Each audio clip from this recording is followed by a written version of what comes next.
Anda telah mengunduh podcast yang dipaparkan oleh Pendeta Dr. Erastus Sabdono ini dari truth.id/voice. Selamat mendengarkan podcast ini. Shalom saudara sekalian, salam sejahtera dalam kasih Tuhan kita Yesus Kristus. Kebenaran hari ini 29 Agustus, kita akan bersama-sama merenungkan mengenai jaminan Tuhan menyertai kita, ya, bukan dalam bentuk kelimpahan materi, atau tidak selalu dalam bentuk kelimpahan materi. Di dalam Injil kita tidak menemukan, saudara-saudara, janji Tuhan bahwa Dia akan memberikan kita kelimpahan materi.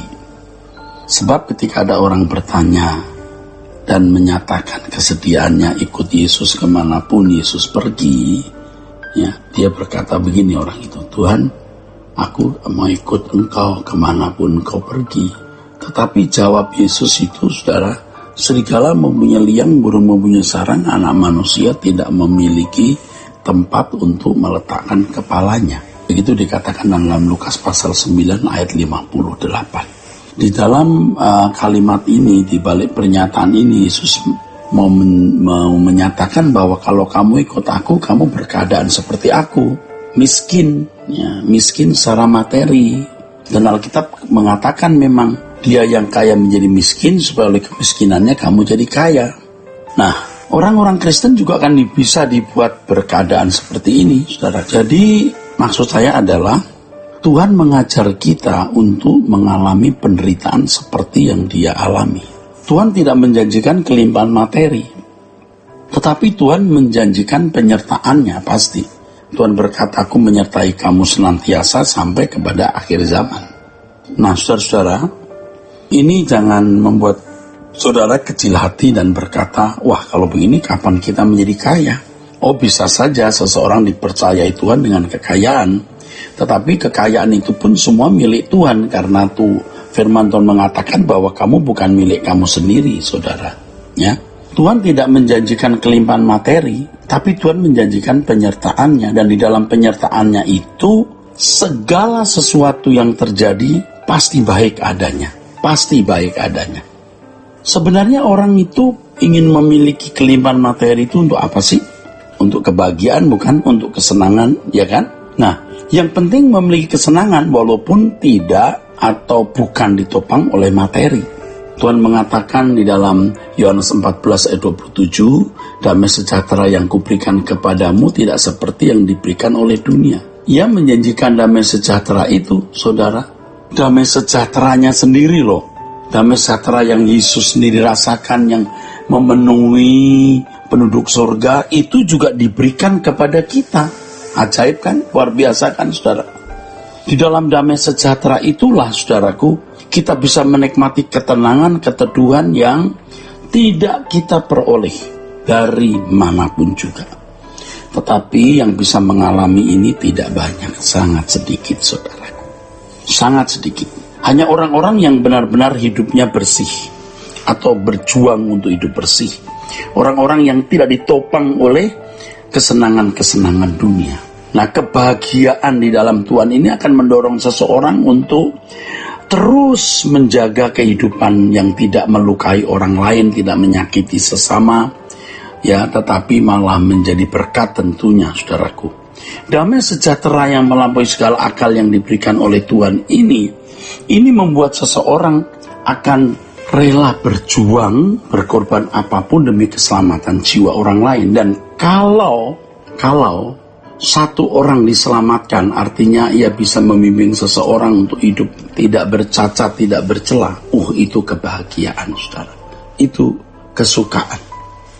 Seperti yang dikatakan oleh Tuhan Yesus, ada sukacita di surga ketika ada seseorang bertobat, ya, seperti yang dikatakan dalam Yohanes 15, saudaraku sekalian, ya, ayat yang ke-10. Aku berkata kepadamu, kata Tuhan Yesus, demikian juga akan ada sukacita pada malaikat-malaikat Allah karena satu orang berdosa yang bertobat.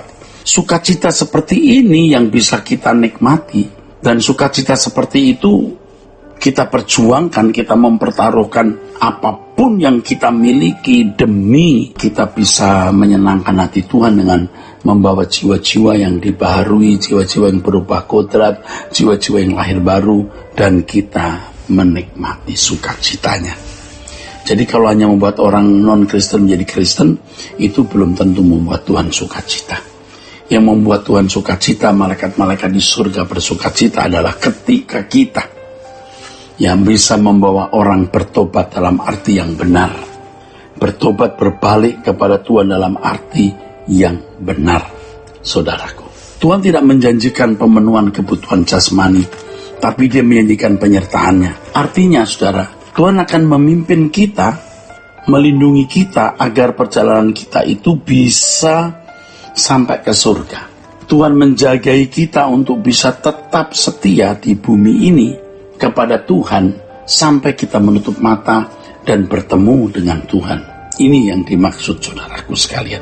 Jadi penyertaan Tuhan itu jangan diakan naik pangkat, dapat gelar banyak, punya kekuasaan, materi yang berlimpah dan cukup. Wah, kalau hanya itu, saudaraku sekalian, dunia pun bisa buat, dunia pun bisa miliki keberhasilan dan sukses menurut ukuran manusia. Dunia pun juga bisa miliki, saudara. Tetapi ketika kita menjadi makin serupa dengan Yesus, saudara, kita makin sempurna seperti Bapa di surga. Nah, di situ, saudara, di situ kita merasakan kebaikan Tuhan. Ya, tidak gampang merasakan kebaikan Tuhan dari sudut pandang ini, saudara. Biasanya orang merasakan kebaikan Tuhan ketika anaknya lulus sekolah, ketika suami gajinya naik, ketika usahanya maju, bisa membelikan mobil untuk anak-anak, dan lain sebagainya. Semua secara duniawi pada umumnya. Tetapi sukacita yang Tuhan berikan itu melampaui semuanya itu. Ya, yang membuat kita hidup suci, tidak menyakiti orang, ya, yang membuat kita mau berkorban bagi Tuhan tanpa batas. Nah, di sini, saudara, di sini penyertaan Tuhan kita rasakan. Penyertaan Tuhan ini juga pasti mempersiapkan kita memasuki kekekalan. Seperti yang tadi saya singgung, bahwa penyertaan Tuhan akan membuat kita terus bisa setia di dalam Tuhan, mempersiapkan kita untuk kekekalan kita. Jadi kita bisa berdoa, Tuhan sertai langkahku, ya, entah bagaimanapun keadaanku, sekalipun dagingku dan hatiku habis lenyap, gunung batu dan bagianku, tetaplah Allah selama-lamanya. Jadi pernyataan kita butuhkan, bukan karena kita sakit perlu kesembuhan, bukan karena kita masalah ekonomi butuh pemenuhan ekonomi, bukan itu, saudaraku. Bukan itu, tapi karena kita mau dibimbing sebagai anak-anaknya. Temani aku Tuhan, karena aku tidak bisa berjalan sendiri. Temani aku Tuhan, supaya aku bisa mencapai kerajaan kekal. Supaya aku bisa setia sampai mati, dan aku bisa menjumpai Bapa di surga. Dan hidupku benar-benar memuaskan hati Bapa. Penyertaan Tuhan akan membuat kita sampai akhirnya setia, dan Allah akan mengirimkan malaikat yang kudus menjemput kita pulang ke surga. Dan itulah kehormatan kita, ya. Itulah kehormatan kita. Kiranya kebenaran hari ini, saudaraku, memberkati kita sekalian. Sola Gracia. Untuk berlangganan renungan harian dalam bentuk cetak, silakan hubungi Truth Literatur di nomor telepon 0878 7870 7000. Untuk mendapatkan CD khotbah, MP3 renungan Truth, dan CD album lagu produksi Sola Gracia, Anda dapat menghubungi di hari dan jam kerja di nomor telepon 021 638 60953. Tuhan Yesus memberkati. Sola Gracia.